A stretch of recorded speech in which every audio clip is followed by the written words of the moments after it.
আসসালামু আলাইকুম ওরহমতুল্লাহি ওবারাকাতু। গুরুত্বপূর্ণ কিছু কথা না শুনে যাবেন না, অনুরোধ রইল। কথাটি হলো, যারা ডিজে বাজায়, যারা ফুল সাউন্ড দিয়ে ডিজে বাজায়, খোদার কসম বলে যায়, আপনি কাগজে কলমে লিখে রাখেন,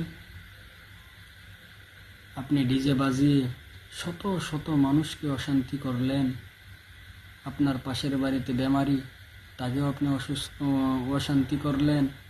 কেউ বা খোদার কাছে দোয়া করতেছে, তাকে আপনি অসুস্থ করলেন, অসুবিধা করলেন। কেউ বা নামাজ পড়তেছে, তাকে আপনি ডিস্টার্ব করলেন। এমনভাবে আপনি মানুষকে অশান্তি করে আপনার বিয়ের কাজ সম্পূর্ণ করেছেন। খোদার কসম বলি, আপনি লিখে রাখুন, সকল অশান্তি একলগে যোগ হয়ে আপনাদের দাম্পত্য জীবনের মধ্যে চলে আসবে। এই জন্যই দেখবেন, প্রমাণ খুঁজে দেখবেন, শত শত বিয়ের পর স্বামী স্ত্রী ঝগড়া।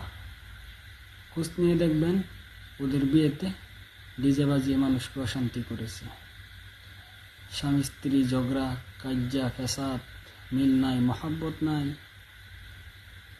খোঁজ নিয়ে দেখবেন, ওদের বিয়েতে ডিজে বাজিয়ে বাজিয়ে মানুষকে অশান্তি করেছে। আর ডিজেও বাজাচ্ছে, আবার হুজুর এনে দোয়াও করছে। হায় আফসোস, মদ এবং দুধ দুইটা যদি আপনি একসঙ্গে মিশান, তাহলে কি এটা কি হালাল হয়ে যাবে? দুধ থাকবে? আপনি 50 কেজি দুধের মধ্যেও যদি 1 ফুটো মদ ঢেলে দেন, তাহলে সেই দুধটা মদে পরিণত হয়ে যাবে।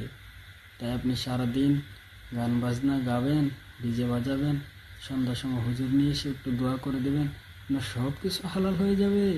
অসম্ভব, কোনো লাভ হবে না। সবাইকে